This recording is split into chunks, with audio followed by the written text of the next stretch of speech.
Hi, welcome to the podcast today. I think like last December, they will be, unfortunately, few and far between during the month of December because once we get through this week, I don't know if I work half of the rest of the days in December. And also some new responsibilities to handle here at Cumulus Media Toledo, but always one of my favorite guests, one of my favorite visits, whether we're recording or not, or I'm watching him give a presentation at Jeep Fest, as he annually does, about the history of Jeeps and so much more.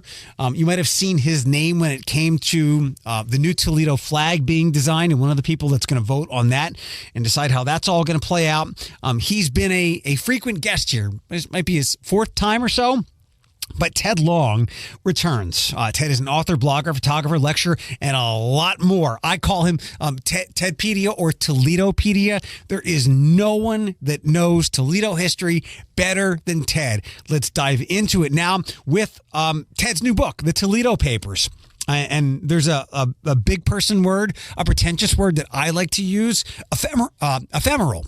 My happiness is ephemeral.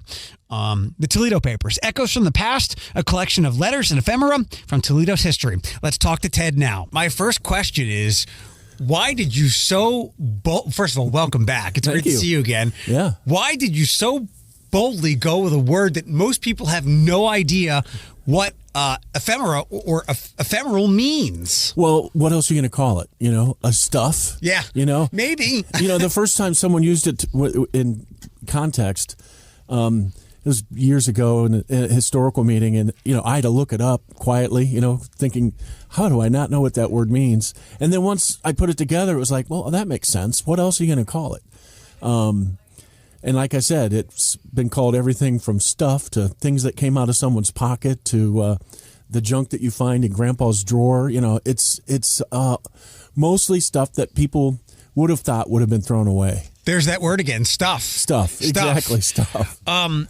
The Toledo Papers, Echoes from the Past, a collection of letters and ephemera from Toledo's history. Can I tell you what I love most about the book? Oh, absolutely. It's as they would say these days, the chapters are snackable. Yes. Like you can read through them in just a handful of minutes. And as a history nerd, I learned so much. And we've only got like 20 minutes here for a certain portion of this, but we could talk all afternoon. How long did it take to put all this together? This one took a while. This took about a year and a half. And a lot of that was the research, but some of it too was I would just stumble onto something and then say, I'd set that aside and then come back to it. And then you'd go down another rabbit hole, which might open up another one, which would open up another. And it just turned into a series of research projects. And I had a lot of fun doing it. And I really, your comment before, when I was thinking about another book, some folks were pushing me more towards, a standard book, maybe a biography. And I just love the idea of a compilation of stories. Like you said, they're snackable. Yeah. And they're easier for me to manage versus trying to do some, 70-year period I have to cover. So I picked it up about 10 days or so ago to get ready to chat with you. And I was so delighted to see the way that it was. I was like, I can pick it up, read it, put it down while I'm making dinner, read a chapter or so. Yeah. And I have some questions about certain stories that I read, but how did you do this research? Because this had to be different from a regular book. I gather, I know you always use our great library system. Mm-hmm. Was this like you diving into people's garage sales and estate sales? Well, I did do a few of those and also eBay. But I also depended on a couple of local collectors. Peter Schmidt, who I happen to work with, who has got an incredible collection. And then Mark Schneider, who I met when I was on the board at the Toledo History Museum, and Mark has the ultimate Toledo collection. I mean, you could just mention anything, and Mark has something. How did he get it? He's one of those people who he's just really, really adept at keeping his eye on what's out there, hitting estate sales, follows up on. He does a lot of research on his own. To give you an idea, there's a piece in here about. Well, there's a couple pieces that I used Mark for, but the one that was the most interesting to me was when we got into the story of the bottling company. I just read that one, the Moore Brothers? Moore Brothers. Yeah. And I said to Mark, hey, I'd love to do something about Moore Brothers. I just met John Moore, had lunch with him, and he told me a bunch of stories. John's in his early 90s, and but I wanted something to be able to tell the story. Was there a letter or something else? And Mark says, "I'll meet you at Michael's, over at Michigan and Monroe. Yeah, that's where we meet and have chili mac." And I'm sitting in there waiting on him, and he comes in the door and sees me, and he goes, "Well, I just want to make sure you're here." And he goes back out to his car and comes in with this plastic tub, and sets it down, and is filled with Moore Brothers stuff. I mean, from bottles to bottle caps to letters to, and this is ephemera. But the killer was he had this recipe for Coca-Cola, and then to top it all off, he had it's like the 1957 water bill, state water bill. Wow, just weird stuff that he just picks up in these different estate sales.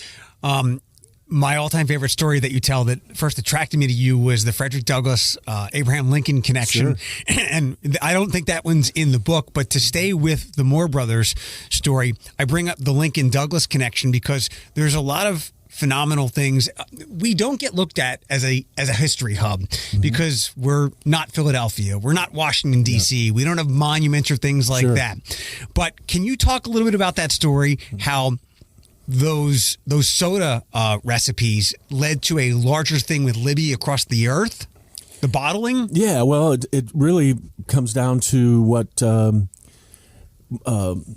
really wasn't Libby so much as it was Michael Owens. And Michael Owens invents the bottle machine. And that the two businesses in this town really benefited from that. One would be Moore Brothers, who used it and they literally called it a pop shop, and they were literally by hand mixing formula to make these different sodas, these different flavors. They had all these different extracts and ingredients, and then they'd bottle it. And then one of the things that's most fascinating to me was that water bill that we mentioned, and you'll have to buy the book to get the actual number, but it's phenomenal. It's a big number. Most of that water was used for cleaning the bottles because they were recycling, even back in the 50s. Most of the bottles had been brought back in and recycled. The other company that made it a very nice fortune off of the bottle machine was Finley Brewing, which was located on Summit Street. And back in the day, they were one of the first big brewers to take advantage of this bottle machine and just start cranking out bottles of beer.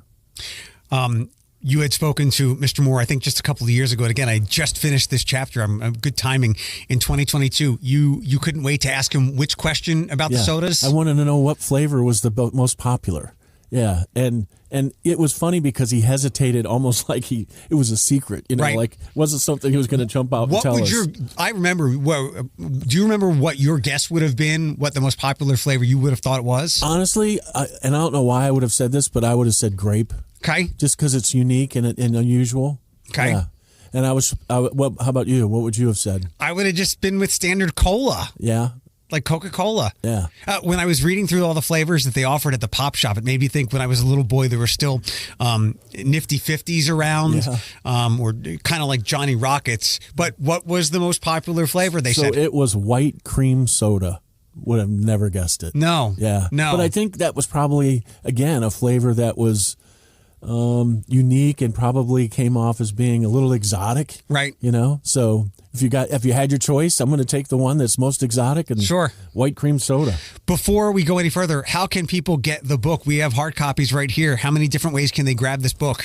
If you want to buy locally, and I really encourage you to do that, Gathering Volumes in Perrysburg carries the book.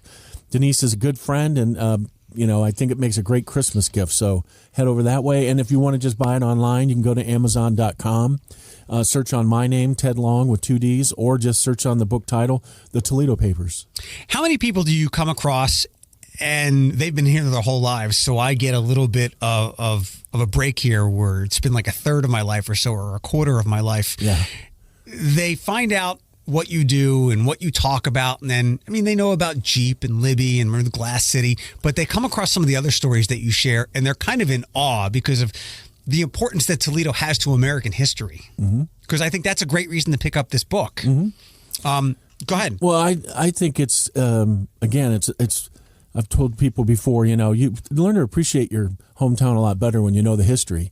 But I think you also learn to respect it more when you understand the context and where Toledo fits with everything else that goes on in the world. So, and you're right. I mean, it's one of the things that fascinated me early on when I moved here 35 years ago was the military and Native American history. It's really, really fascinating stuff. I read a great story last night. I was most surprised. I think the gentleman's name was Gallagher, the World War I soldier. I was reading that thinking he's not coming back. Yeah. He did come back and was quite a Toledan. Do you remember anything you can share from that story? Well, I say that there's two heroes in that story. There's John and then his sister, who he was writing the letters to, because early on in the letters, you get the sense that this is during World War I. John Gallagher grew up in in West Toledo, and just a decent guy. I mean, just all around decent guy, and went to go fight in World War I. You learn all about his training and what he went through to get there, and then he writes a letter home on basically Armistice Day, on what we know as Veterans Day, announcing to his sister that the war was over. And it's just really a powerful letter. But early on in his letters, you get the sense that his younger siblings had kind of moved on. They were into, school and dances and girls and everything else.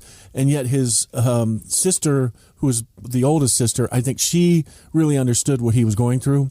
And she was sending him food and, responding to his letters. And to me, she's as much his hero as he is. Kept his will to keep going alive, the will to come home alive in a way. And then when I ended up finding out, I did the research and find out that her husband, it was at the same time that she's doing this, he's off training to go to war as well. And she's there with two young boys. So she's not only, taking care of her family, she's taking care of her brother, and she's got a husband who's on his way over to Europe as well. So it was very visceral. I remember when I was younger, my dad told me the story of, my dad was born in 49, so a little older than you. He told me the story that he had a teacher in school that had come back from war, and there was a lot of jackasses that would yank on the shade because he was shell shocked. Oh, yeah. So and we didn't do anything about this, 50, 60 years ago. Yeah.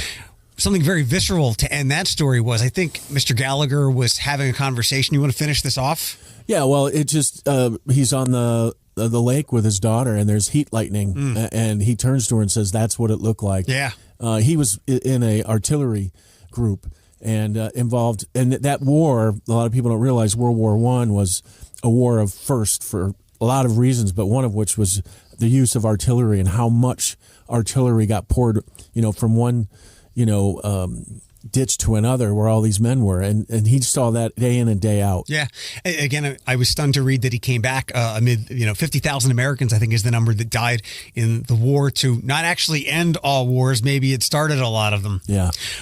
Let's talk about the very first chapter in the book. Can you talk about how important Fort Industry and its treaty and its deal, and I think I said that right, was to American history? Yeah, I think is another piece of history that we don't appreciate. I go into depth, and this all starts from a letter written in 1805 from Fort Industry, which would basically be where we know Fort Industry Square sits today, the corner of Monroe and Summit Street. And there was a fort there built by the U.S. Army. I go into detail about who built the fort, what it looked like, which, by the way, no one knew what it looked like till about 2015. And you, again, read the book and you'll find out why. But then I get into what was something totally new to me, which was the story of the Connecticut Reserve and how that was connected to the Firelands, and how these real estate entrepreneurs came in and were buying up literally millions of acres at a time. And you'll find out in the end that one of those gentlemen ends up dying in debtor's prison after the treaty is signed. But it's just it's got all these twists, and I find it really interesting that it's not something we talk about much, and yet it happened right here, downtown Toledo.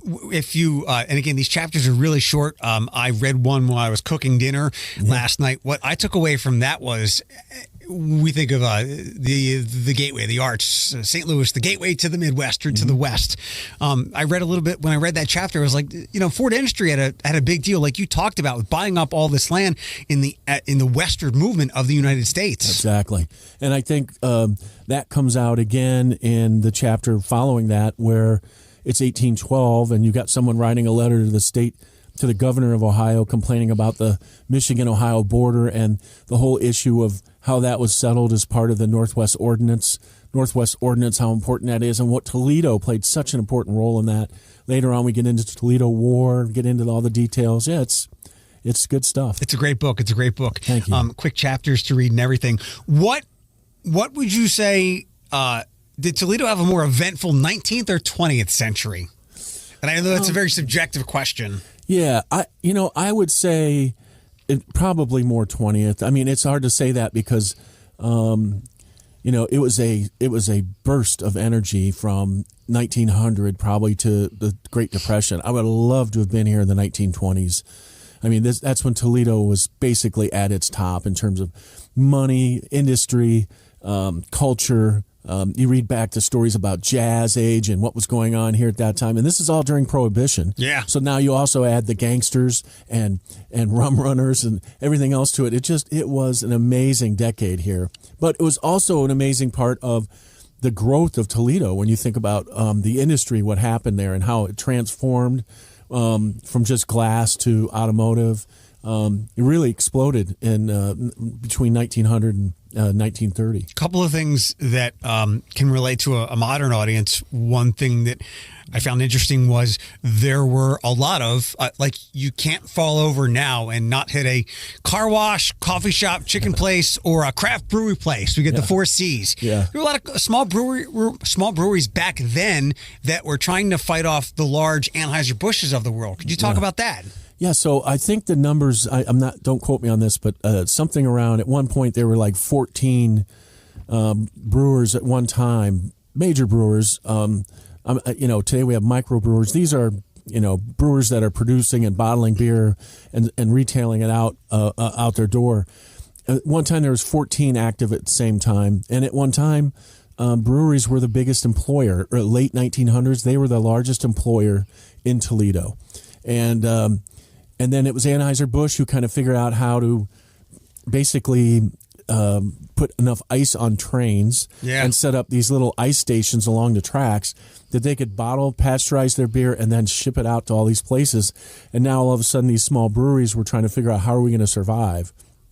And I talk about in the book, there's a chapter about this whole idea of what they called roll-ups or, these basically 5 or 6 brewers getting together and kind of combining in a combine and trying to, take them on. And none of them survived. No. And the one that didn't actually get involved in a combine was Buckeye, and they survived the longest. Can you talk about some of the names? Like we know Libby, we know Jeep. Those are the big ones. Can you talk about some of the names that people will read in this book, most likely from the 1900s, that are still around today that are a little less notable, like True House and Munch? Sure. What are some names like that people will recognize? I do lectures at Lourdes University. I have a person that comes to those on a regular basis, and she's from the Grasser family, and that was the old brewery. The old Hebner name is still, you can still run into some folks with that were involved with the Hebners. I do a lot of tours out at Woodlawn Cemetery. I'm a docent, and I try to find something new for each tour. And you run into these different family names, and I'm always amazed at how many people show up who are still connected. Right. And these are names that go back, more than a century. What's the story or piece of ephemera that you're still in awe by, that you couldn't believe that you found, or you keep thinking about more about this story? I'll tell you what, it's the one I didn't find. Can I do it that way? Please. So in the book, towards the end, and I do it in, it's actually goes from 1805 all the way through about 1970. And somewhere in the 1950s, I wanted to tell the story of NASCAR having held 2 races at Maumee at the fairgrounds. Okay. So I thought I could find the official letter that would, set that race up. And I talked to people in the NASCAR museum in Charlotte. I talked to someone at NASCAR in Daytona, Florida, and they were as excited as I was to find the letter too. Everybody's shuffling through everything. We couldn't find it. Nothing. So we used a couple of advertisements for the two races from, I think, the Fremont newspaper to kind of tell the story. But it's a fascinating story. I mean, it was NASCAR in Toledo. Lee Petty, Richard Petty's dad, finished second place in the first race. It's just, and all the names, they're the big names from NASCAR back in the day. And they're racing here in Toledo. 23 chapters, 23 stories. How many could you have written? I could probably have done maybe 40. 40? Yeah. And then, Yarko Cook was the editor at UT Press. Unfortunately, they've gone to the wayside. Yarko's now at the Blade. He was the editor, and he kept me in tow. I'd get excited about something and say, why don't you set that one aside? Maybe that's good for another time or something. What's one that you had to maybe butted heads a little bit with Yarko about wanting to include, but he said no? Well, there was a couple that I wanted to do, particularly about sports related stuff that involved the Mud Hens, and the back in the day was Casey Stengel. I couldn't really there's a letter from Casey Stengel to his mother, and I think it's interesting. It's more comical than anything else because he's basically talking about the team being a bunch of losers and he's not sure what he's going to do with them. This was during obviously a down time, and it's an interesting letter, but then how do you make the story that goes with it? And Yarko kind of convinced me to put that one to the side, too. The other thing that speaks to modernity that hit me within the first few pages of the first chapter or in the preface of it was, and this is something that I've spoken to being a mental health advocate for some time now, sure. Things that I see here of kids dealing with in middle school and high school, the anxiety and test issues and everything that COVID put them through, but also their parents as well, who are about my age or a little bit younger. You wrote about this almost immediately. I don't know if you know where I'm going, but you read all these letters and pieces of ephemera from 100, 150 years ago, and it's the same damn feelings, isn't it? Mm-hmm. Just different things causing them. Talk about that, please. Well, and I think that's one of the most interesting parts of letters. Ephemera is one thing. I mean, here's a ticket to the Willard Dempsey fight. That gets me started on some stories, but a personal, heartfelt letter from a parent to a child or a child to a parent, you learn so much. But you also, as you just said, it's funny because it's, the letter's 150 years old, but it could have been written yesterday. Yeah. It has the same kind of pressures, the same kind of questions. Yeah. Human feelings are complex to deal with, but the feelings themselves are very simple and have not changed much in the course of history. No, they haven't. Last couple of questions. Where are we with a new Toledo flag? I know you're on the polls to vote on that. I know we have some finalists. Talk to me about that. Well, from what I understand, I'm supposed to say. Okay. I can just tell you that first of all, we did a detailed analysis as a committee. In fact, I was very impressed with how the Arts Commission guided us through that process. We also reached out. They did a process and, got some great public input. And so now it's down to the finalists that we passed on to the city, and the city now has to make a decision. Do you have a favorite? Are you allowed to say what your favorite is? I'll be honest with you. I did have a favorite. And then when everything else came in, there were a couple that were, I thought, very powerful that I could go either way. When I think of a flag, I don't necessarily need to know. I actually want it explained to me because a flag is supposed to say things without words in them for the most part. Mm-hmm. Very symbolic. How do you feel a flag should look? I would agree with what you're saying, but I'd also say that one of the things that we looked at was the idea that the flag has to be something that a 10-year-old can draw in elementary school and tell the story themselves. If it's too complicated, then they're never going to engage or connect with it, and I think that would be a bad thing. Mm-hmm. I think when we first chatted, how many ever years ago that was, I had said to you, knowing your historical knowledge, you are Ted-pedia, you're Toledo-pedia. Yeah. I love that. I had raved about what Vistula had become. It is now becoming that. Talk to me about that neighborhood.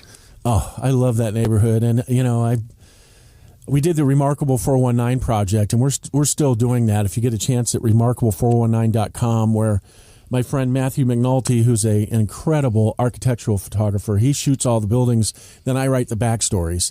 And we were finding ourselves back in Vistula all the time. And really, really, excited about what was going on with Westminster Church and Nemesis and what they did with that building. I mean, it's just incredible.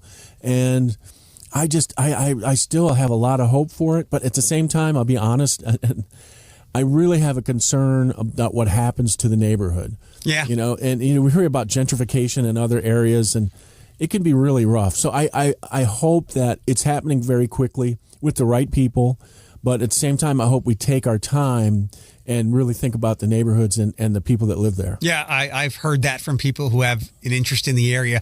How about zooming down Summit a little bit? It seems like the next place to have their rebirth is the historic or old South End. Can you talk about that neighborhood? Oh, again, it's another neighborhood that I've always felt had a lot of potential and had some involvement with as part of the Remarkable 419 project. We went down there and shot a few of the homes that are being redone as part of the, what is it? There's a South Toledo project. The historic South End Initiative. That's the one. Okay. And very impressed with what the work they were doing, and also impressed not just because of the seeing a building change from a dilapidated building to something that's quite livable, but the way they were doing it and why behind it, so that people have a good place to live.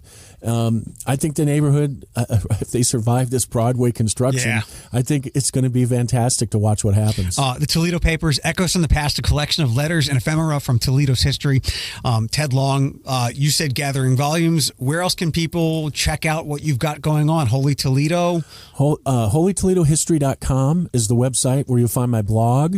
And we just launched a podcast, by the way. Great, I don't know if you know that, called The Glass City Chronicles. Great. Having a lot of fun with that. And then that's also where you'll find the books, as well as the tours that we have that you can download on your phone and go out and enjoy with your family on your own time.